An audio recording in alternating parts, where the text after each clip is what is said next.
should I quit? Kasi sabi ko, bumalik na lang kaya ako sa dati mong ginagawa. Di kaya wala talagang kwenta yung gawa ko. Pero meron kasi ako mga gustong subukan din sa buhay ko. Kaya nga, kasi hindi naman ako pwede magsinungaling sa video, diba? Hindi naman pwede manloloko ko just because gusto ko makasale. Sana mag-grow pa tayo.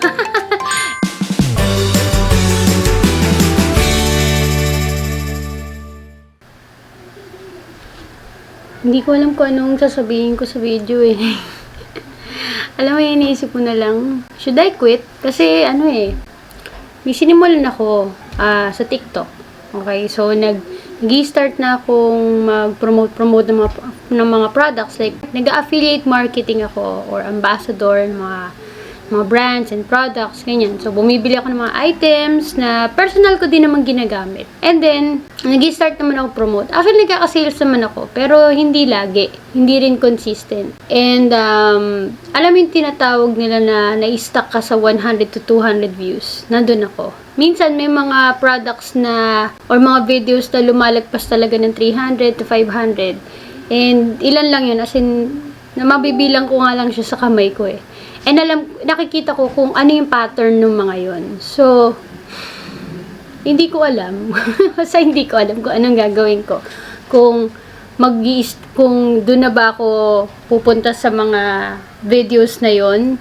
Pero, meron ako dong napapansin na laging sinesave to favorites, laging, parang sinesave nila, hina-heart nila, kinokomentan nila, even sinishare nila. And alam mo kung ano yun? Ito yung mga videos ko nung nagtuturo pa ako about VA. Freelancing as in. Alam mo yung gusto mo na sanang mag-iba ba? Kumbaga, lagi kasi ako nagtuturo before about freelancing, about virtual assistants, diba?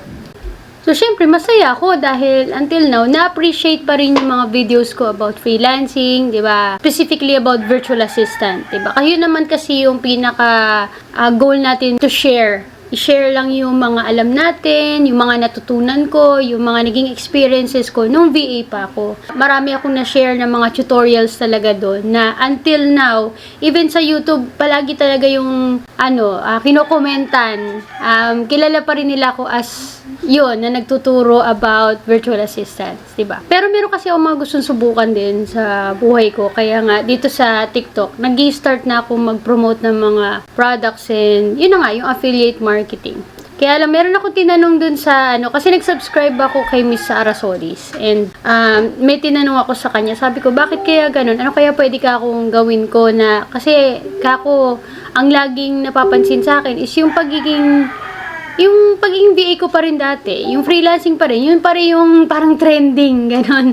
Trending kapag yun yung nakita nilang videos. So, kumbaga, trending pa rin siya until now. So, sabi niya, you can create naman different hero products eh.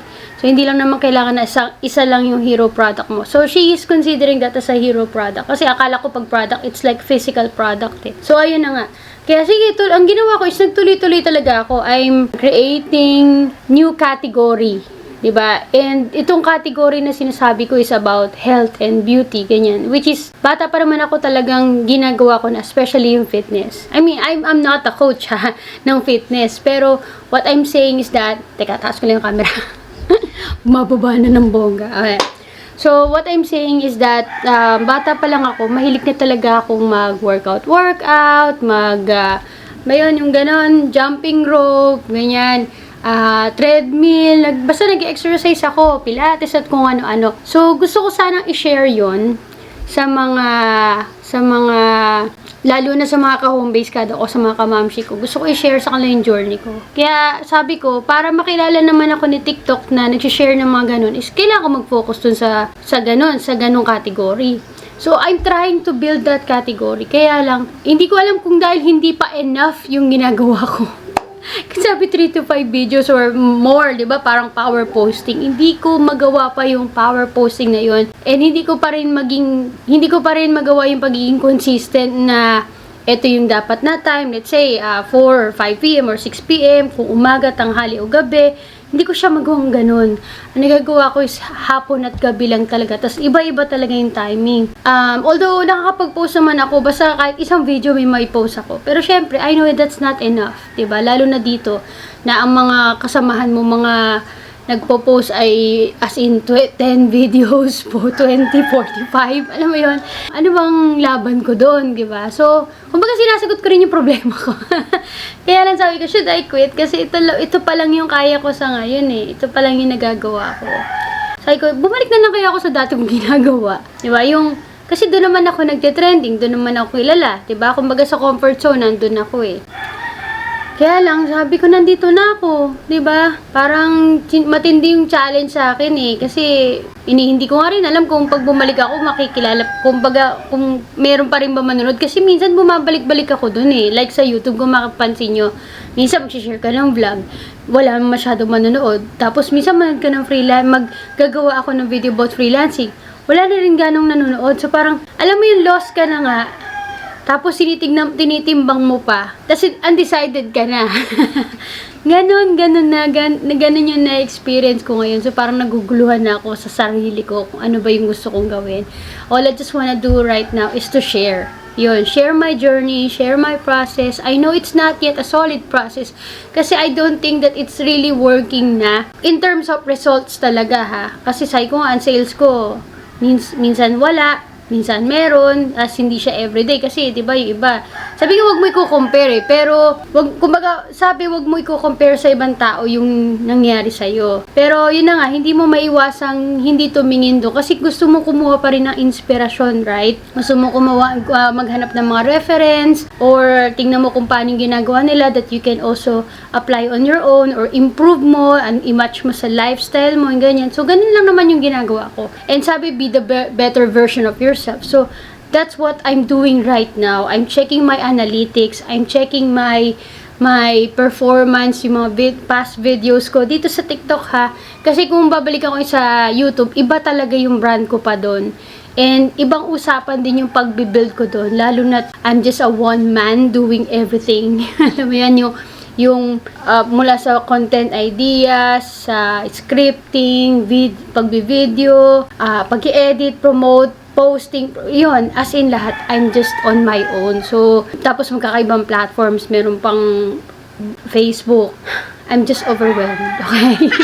Ayun, ilan, nagsishare lang ako ha, kasi wala kasi ako mapag-share na alam kong pwedeng makaintindi sa akin. Kasi, syempre, iba rin naman yung si husband, iba yung focus niya. And right now, I'm just so grateful na si husband yung nag-handle na mostly ng aming fiber business. Kasi marunong na rin siya mag-handle nun. So, yung account ko siya yung nag-handle. Although, nagja-jump pa rin ako doon. Tumutulong pa rin ako lalo kapag may mga interviews or meetings, Zoom call with the clients. As yung ibang overspill ng work, ako yung nag-handle. Pero most of the time, si husband na. So, okay na ako doon. Alam mo yun, ang dami ko iniisip. Tapos, nanay ka pa. And ang dami mo rin kailangang unahin yung mga gawaing bahay. So, with my pen and paper, kasi hindi umubra sa akin yung tracker sa Google Sheet, at kung ano-anong tools na ginamit ko before, nung BA pa ako, hindi sila umubra sa akin. Notebook lang. Ito nga lang, nakakalimutan ko pa, pero iba kapag naisusulat ko kasi. So, what's the point of me sharing this? Well, sinishare ko lang naman yung nagiging personal journey ko ngayon. Lalo na kung kagaya ko, nag-iisip ka rin ng kung ano ba yung gusto mong gawin. Kasi ito, hindi na to yung parang simula eh. Dahil meron na akong mga nasimulan.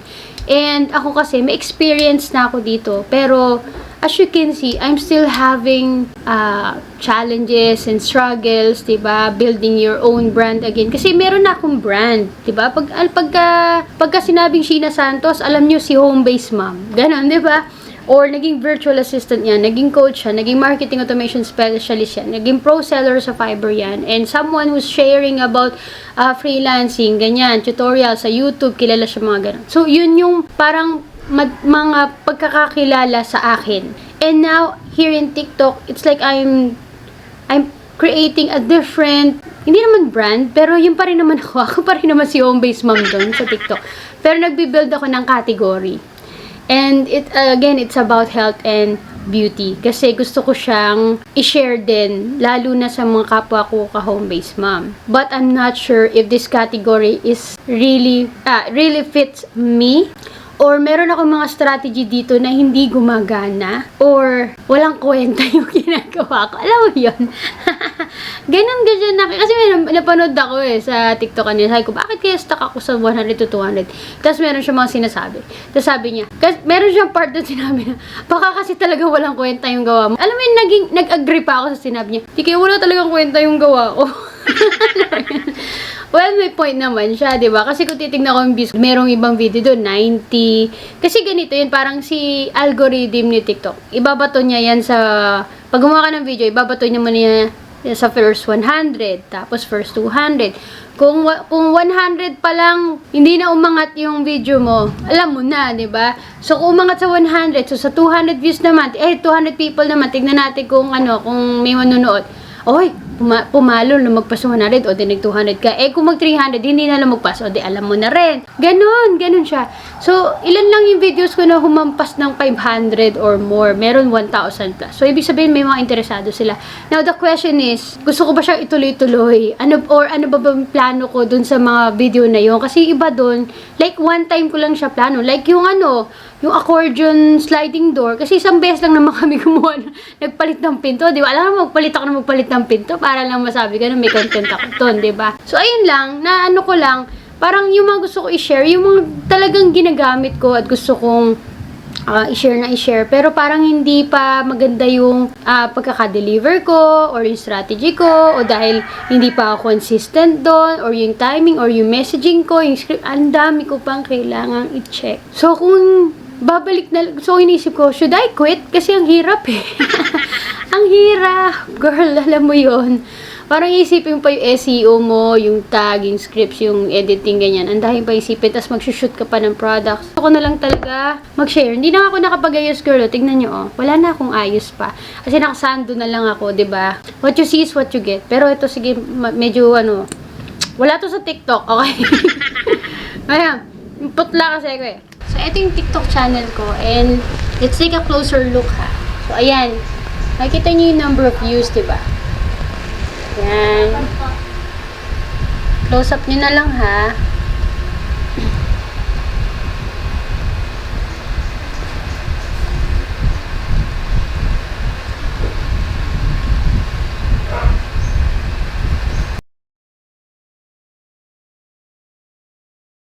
Mapapansin nyo, ayan pala yung number of followers ko. Ayan. Yan yung mga views ko. So, yun lang. Share ko lang yung journey ko. And baka sakali may nakaka-experience din sa inyo na ganito, na na-stuck ka sa ginagawa mo, tapos di mo na rin alam kung ano yung gagawin mo, saan ka papunta, sino lalapitan mo. Kasi iniisip ko mag-consultation call na kaya ulit ako sa iba, like kay Ara Solis ulit, or sa ibang mga na magagaling na sa TikTok. Iniisip ko magkukonsulta ako, kaya alam baka mapagalitan ako ni Miss Ara kasi ang requirement niya dati kapag maggaganito, pag magko-consultation call ka, dapat maayos yung tracker mo. Yung tracker ko, girl, hindi ko natapos. Alam mo yung imbis na intindihin ko yung tracker, nag-focus na lang ako sa makapag-create ako na content at makapag-post. Yun man lang, sabi ko at least 3 videos per day magawa ko, kahit hindi na lang pare-pareho yung time. Alam mo yung gawa, bato, ganun na lang. Tapos tinitignan ko, at least kung nasunod ko ba yung ginawa ko sa video, is this something na gusto ko ba talagang i-share? So, yun muna yung naging focus ko for 1 month. More than a month na rin. Pero, siguro nga, meron pa akong mga kailangang matutunan, and for sure, marami pa talaga akong kailangang kaining bigas. Alam mo, kahit diet ka. So, ganun. Kaya, Home-based mom diary. This is my diary. I'm just sharing you guys. And I'm not sure kung nakaka-relate kayo sa ginagawa ko. Baka siguro sa freelancing, di ba? Ganon din yung feeling mo parang hindi nag-work yung mga ginagawa mo, yung strategy mo, hindi ka nagka-client, wala pumapansin sa applications mo, sa mga interviews mo, laging hindi pasado or bagsak, di ba? Or nag-a-apply ka pero walang response. So, ganito rin nangyayari sa akin. Hindi man sa freelancing pero sa affiliate marketing. There's so much more to learn and to experience. And I'm sure one day, masasagot yung what if ko. What if? Nasasagot naman na siya. Kasi kung hindi ko tinuloy ito, magiging what if na lang to forever. So, I think, ang masasagot na lang is, kung mag-quit ako, ano mangyayari? Kung hindi ako mag-quit, ano yung mangyayari? 'Di ba? So, I know something good will happen soon. So, instead na mag-quit, how about strengthen ko yung faith ko? 'Di ba? Kasi, meron niyang lesson eh. Meron niyang lesson na gustong ibigay sa akin. And I think that's also the main reason why I decided to create this video. Para din ma-remind ako at ikaw na this is not yet the end. And kung magtitiwala tayo, meron yan, may mangyayari yan. Hindi ko alam kung anong successful yung makikita natin sa huli ng tunnel. Or kung may rainbow man dyan eh, kung ano yan, kung anong klaseng rainbow, kung magkakaroon ba ako ng mga sales after a few weeks or months. For sure, magkakabenta ako. Yun yan, magkakabenta ako ng bongga. Ang goal ko, 30 to 50,000 per week or more. Woo! Claim it, claim it, claim it, Sheena. Diba? Ganun na lang, ganun ang girl ang isipin natin. Alam ko, kaya natin yan. Okay? And may kapupuntahan itong ginagawa natin. Kahit wala tayong ayos, ganito na lang.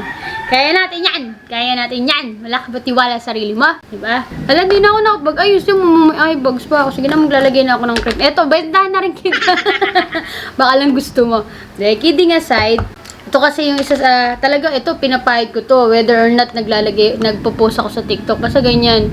Ito na yung pinaka parang ano ko, pulbus ko. Yan, yung day cream na yan. Okay? So, pati sa YouTube nagbenta na, no? As in, kung gusto mo, ay di wow, di ba? Okay. Pero ito talaga personal ko na itong ginagamit. Personal ko na siyang ginagamit, ha? Yan, muulan. Yan, dito na ako nag-ayos. Yan na yung pinaka, ano ko, itong Solodent na day cream. Ito na yung sunscreen ko, pulbus ko, kumbaga makeup ko, skincare ko, yan na siya in one. So, pagka aalis ako, kahit everyday lang yan, nagsasampay ako, ito na yun, kasi nga may sunscreen protection na siya. Tapos yung mga pimple marks ko, yan, madali siyang gumagaling, nagfi-fade. Kung magkaka-pimple man ako, madali rin siyang nawawala. So, ayan, kapupuyat ko to ng mga nakaraan. Ayan walang filter to diba? Blooming agad, glowing agad. Blooming and glowing. Yan ang ano ko. At madali lang ilagay.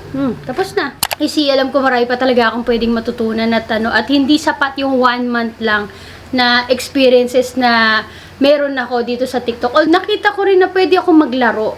Diba? Pwede ako mag-start ng different playground. Gano'n. Kaya ako siya gustong subukan. Kaya ako siya ginawa.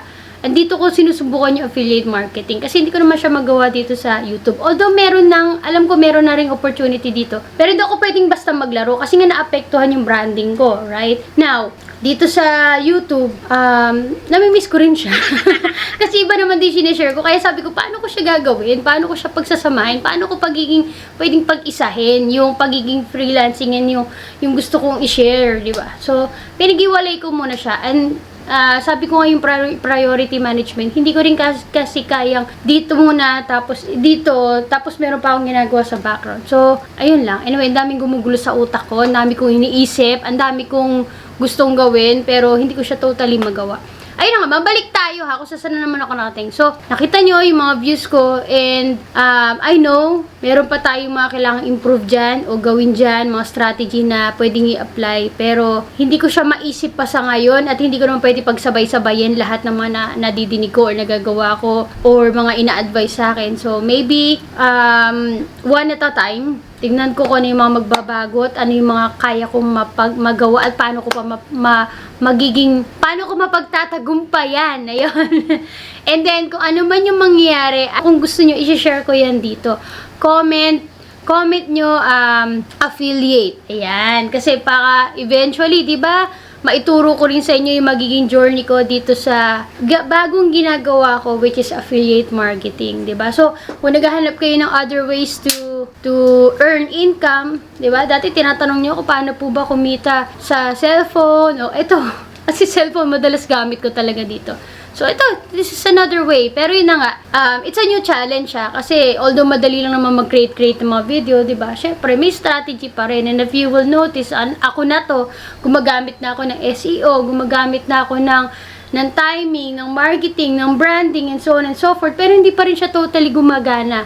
As in, hindi pa siya yung masasabi ko na nami-meet yung goal ko. Okay? Lalo na yung income goal na gusto ko. So, maybe soon, ma-share ko pa sa inyo yung mga mangyayari sa akin. O kung gusto nyo gawan ko siya ng playlist kung paano ba siya ginagawa, kung ano ba yung nagiging journey ko dito. Comment nyo lang dyan, affiliate, okay? Para malaman ko kung interesado rin kayo na matutunan yung ginagawa ko, and baka sabay-sabay na rin tayong magkaroon ng, ano ba yan? Passive income. Yung magandang passive income. Ganyan ako ng ganyan, di ba? Pero pera na to. Just kidding aside. Masarap din kasing mag-explore and kumbaga lumabas ka sa comfort zone mo, di ba? Hindi ito magiging madali, but I'm sure, sabi ko nga, merong magandang pwedeng mangyari dito. So, hopefully, i-follow nyo rin ako sa TikTok and bumili rin kayo ng mga products na sinashare ko. I-try nyo din. Kasi, bago ko to i-share sa iba, I make sure na ginamit ko rin siya at nag-work din siya sa akin. So, personal experience talaga yung sinishare ko sa inyo. And hindi rin ako nakakatanggap lagi ng mga free samples. Kung mag-request man ako ng free sample at pinadala sa akin, yun ay dahil ginamit ko siya or talagang gusto ko siyang gamitin. And bago ko siya bigyan ng magandang video or review, I make sure na nag-work siya sa akin. And, yun na nga, in-experience ko muna siya. Kasi hindi naman ako pwedeng magsinungaling sa video, diba? Hindi naman pwedeng manloloko ko just because gusto ko makasale. Okay, so, ayun lang. Sana mag-grow pa tayo. Kung meron man akong mga ma-experience pa, i-share ko ulit sa inyo yung journey ko dito sa bago kong ginagawa, yung affiliate marketing. So, good luck sa atin. Sabi ko sa iyo ha, kaya mo to, okay, kaya mo to. Bye for now!